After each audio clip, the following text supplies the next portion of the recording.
Hello everyone, this is Preeti here. Today I will talk about the partograph. What is partograph, how to fill the partograph and जो मैंने hospitals में fill किए हैं partograph patients के, वो भी मैं वीडियो के आखिरी में डाल दूँगी. सो प्लीज़ आप बने रहें, पूरा आखिरी तक वीडियो देखें, तभी आपको पूरा पार्टोग्राफ समझ में आएगा. Pregnancy. In this video I explain partograph, components of photograph, and how to plot interrupt in plotting.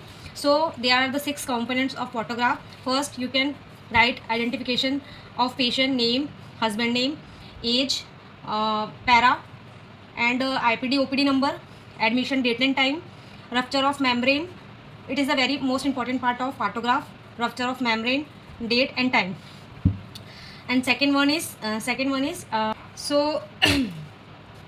there are the two phase. First is photograph is divided into two parts. First latent part and second is active part. So latent part is a period that start from true labor pain to end of cervical dilatation 4 centimeter. So first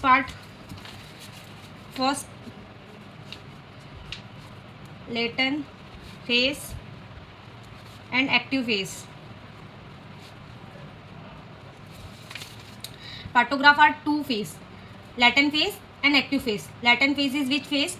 True labor pain to 4 centimeter dilatation. It is a latent phase. And second, the active phase is which phase? 4 centimeter dilatation, end of the 10 centimeter of dilatation. This is a active phase. Okay. So what is alert line and what is action line? Alert line, it end from latent phase, where the latent phase end and it start from 4 centimeter dilatation to full dilatation of cervix. ठीक है, मतलब 4 centimetre से start होता है क्या, alert line जो होती है ना 4 सेंटीमीटर डायलिटेशन से स्टार्ट होती है और 10 सेंटीमीटर डायलिटेशन पे खत्म होती है. जो ये जो पार्टोग्राफ है हम लोग फील करते हैं पार्टोग्राफ, तो पार्टोग्राफ 4 सेंटीमीटर के बाद ही हम लोग फील करते हैं, तभी हम लोगों को पता चल पाता है मदर और फिटस का कंडीशन क्या है, कि उसको नॉर्मल यहीं करवाना है डिलीवरी या हायर सेंटर पे रेफ़र करना है और क्या डिसीजन लेना है. तो उससे हमको ये कंडीशन पता चल जाती है. और कैसे पता चलती है? जैसे 4 सेंटीमीटर डायलेशन किसी का है, मतलब समझ लो उसका लेटेंट फेज खत्म हो चुका है और कौन सा स्टार्ट हो चुका है, अलर्ट फेज स्टार्ट हो गया है. तो लेटेंट फेज अगर खत्म हो चुका है, स्टार्ट कौन सा हुआ है, अलर्ट फेज. तो 4 सेंटीमीटर डायलिटेशन में एक पेशेंट आई 10 बजे एक पेशेंट आई मेरे पास 4 सेंटीमीटर डायलिटेशन में. और प्राइमरी पैरा जो होता है मैंने आपको बता दिया है कि उसमें टाइम 8 घंटे लगते हैं लेटेंट फेज में, और मल्टी ग्रेविडा में ओनली 5 आवर्स. तो जो होता है प्राइमरी पैरा जो होता है ना, उसमें 1 सेंटीमीटर डायलिटेशन पर आवर के हिसाब से बढ़ता है, और जो मल्टीपल ग्रेविडा होता है उसमें 1.5 आवर, मतलब 1 घंटे में 1.5 पॉइंट बढ़ेगा और इसमें 1 घंटे में 1 ही सेंटीमीटर डायलिटेशन बढ़ता है. तो जो हमारा पेशेंट है वो प्राइमरी पैरा है, समझ लो 4 सेंटीमीटर डायलिटेशन पे आई है वो हमारे पास, मतलब ऑलरेडी उसका लेटेंट फेज खत्म हो चुका है. जब लेटेंट फेज खत्म हो चुका है तो हमने यहाँ से स्टार्ट किया 4 सेंटीमीटर 10 बजे यहाँ आ जाएगा, है ना, क्योंकि 10 उसका स्टार्ट हो चुका था, तो 10 बजे यहाँ आ जाएगा. 5 सेंटीमीटर डायलिटेशन हुआ उसका, तो 5 सेंटीमीटर कितने 11 बजे आएगा उसका. 6 सेंटीमीटर डायलिटेशन 12 बजे आ जाएगा. 7 सेंटीमीटर डायलिटेशन 1 बजे आ जाएगा. 8 सेंटीमीटर कितने बजे आएगा, 2 बजे आएगा. 9 सेंटीमीटर डायलिटेशन 3 बजे आएगा. मतलब it take to time 6 hour. जैसे कि अगर 4 सेंटीमीटर से स्टार्ट हुआ है तो 6 घंटे लेगी, तब 10 सेंटीमीटर डायलिटेशन में आएगा. यहाँ जो यहाँ आ जाएगा ना, तो ये हो जाएगा 10 सेंटीमीटर डायलिटेशन. मतलब कितने आवर ले रहा है, 1 2 3 4 5 6 घंटे ले रहा है. ठीक है, 6 घंटे लेगा तो यहाँ पर फुल डायलिटेशन में आ जाएगा. तो ये हो गया हमारा अलर्ट लाइन. अगर इसके बाद अगर होता है तो थोड़ा सा हमको अवेयर रहना है कि कोई कॉम्प्लिकेशन ना हो. और इसके पहले होता है तो नॉर्मल है, नॉर्मल जोन है, ये भी नॉर्मल जोन है, बट यहाँ थोड़ा सा मतलब ध्यान देने की ज़रूरत है कोई कॉम्प्लिकेशन अगर हो तो, क्योंकि ये 4 आवर का ऐसा टाइम रहता है कि इसमें अगर डिलीवरी हो गई तो ठीक है, अगर नहीं हुई तो हमको एक्शन लेना ही पड़ेगा, तभी ये एक्शन लाइन है. 4 आवर का जो टाइम रहता है हमारे पास, ये सफिशिएंट रहता है इसमें हमको आइडेंटिफाई करने के लिए कि ये कॉम्प्लिकेटेड केस है कि नहीं है, या प्रोलॉन्ग लेबर में तो नहीं जा रही ज़्यादा. अगर प्राइमरी पैरा है, अगर यहाँ तक भी उसका फुल डायलिटेशन 6 घंटे में नहीं हुआ और यहाँ पर भी आ गया, यहाँ पर भी आ गया, 4 घंटे में नहीं हुआ, तो समझ लो कहाँ जा रही है, प्रोलॉन्ग में जा रही है. प्रोलॉन्ग हो सकता है उसका ऑब्स्ट्रक्टेड लेबर हो सकता है कुछ भी, कोई भी कॉम्प्लिकेशन हो सकता है. तो हमको इस चीज़ का ध्यान रखना है. इसीलिए हम लोग यहाँ से स्टार्ट करते हैं कि 4 सेंटीमीटर से अराउंड 6 आवर लगते हैं प्राइमरी पैरा को डिलीवर होने में. पहले भी हो सकता है, पहले होगा तो और नॉर्मल होगा, बट अप्रॉक्स 6 आवर ही लगते हैं. अगर इससे ज़्यादा अगर लग रहा हो तो हमारे पास 4 घंटे का समय होता है, इसमें हम डिसीजन ले लेते हैं कि क्या प्रॉब्लम है, क्या क्या इशू है, कॉर्ड अराउंड द नेक तो नहीं है, कोई दिक्कत तो नहीं है, लीकिंग तो नहीं है जिसकी वजह से फीटल डिस्ट्रेस वगैरह हो रहा, ऐसा मतलब सारी चीज़ें हमको पता चल जाती है, तो हम उस पर एक्शन ले लेते हैं। तो ये होती है हमारी एक्शन लाइन, है ना।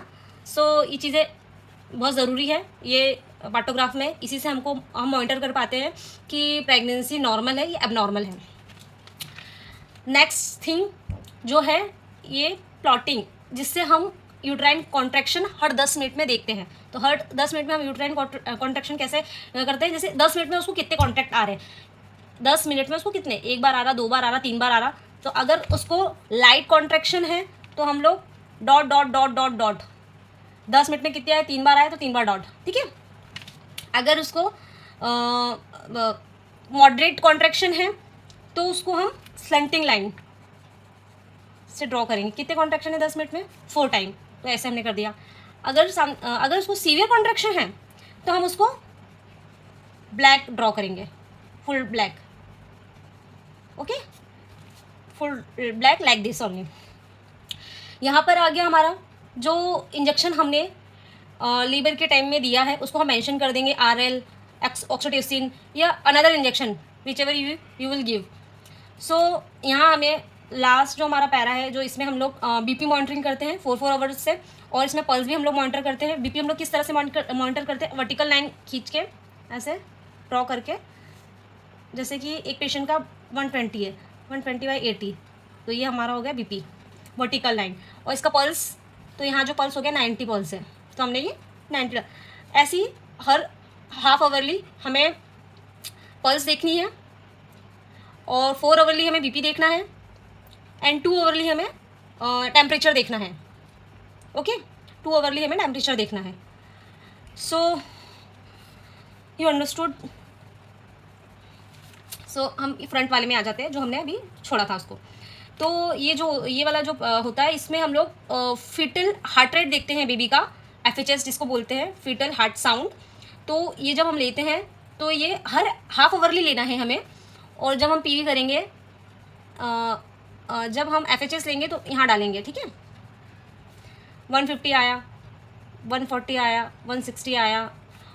FHS जो होता है नॉर्मली 120/150 के अराउंड होता है, मतलब इतना ही होता है। अगर इससे ज़्यादा जा रहा है तो फिर फिटल डिस्ट्रेस हो सकता है, कम जा रहा है तो ऑक्सीजन का प्रॉब्लम हो सकता है, तो ये सारी चीज़ें हो सकती हैं। तो इसको हम लोग ऐसे ड्रॉ करते हैं, हर हाफ आवरली देखते हैं हम लोग, है ना। जब भी हमारे पास पेशेंट आते हैं तो हम हाफ आवरली इसको मेंशन करते हैं। और जो ये होता है, ये यहाँ पर हम लोग एमनियोटिक फ्लूइड, जो हम PV करते हैं ना, तो हमको ये पता चलता है कि एमनियोटिक कलर क्लियर है तो C डालेंगे, इंटेक है मतलब अगर रप्चर मेम्ब्रेन नहीं हुई है तो I डालेंगे, अगर रप्चर मेम्ब्रेन नहीं हुई है तो R डालेंगे, इंटेक्ट है I डालेंगे, क्लियर है तो C डालेंगे, म्यूकेनियम पास किया है बेबी ने, M डालेंगे। सो लाइक दिस हम करेंगे, ठीक है। हाफ आवरली ये भी हमको मॉनिटर करना होता है, okay. So this is the partograph, you can feel like this only. And इधर अगर हमारा प्लॉट कर रहे हैं तो ये एकदम सेफेस्ट जोन है। यहाँ आ रहा है अगर हमारा partograph between alert line and action line, थोड़ा सा हमको एक्शन लेने की ज़रूरत हो सकती है, इसके लिए हमें प्रिपेयर रहना है। और इधर आ रहा है तो इसमें हमें हायर सेंटर में रेफ़र करना है, या हायर अथॉरिटी इसको असेस कर पाएंगे, ओके। जो भी फिर रहेगा उसके हिसाब से वो ट्रीटमेंट करेंगे। तो this is the partograph, this is very important, most important part of our delivery section for to monitor the mother and fetus. Okay, thank you for watching.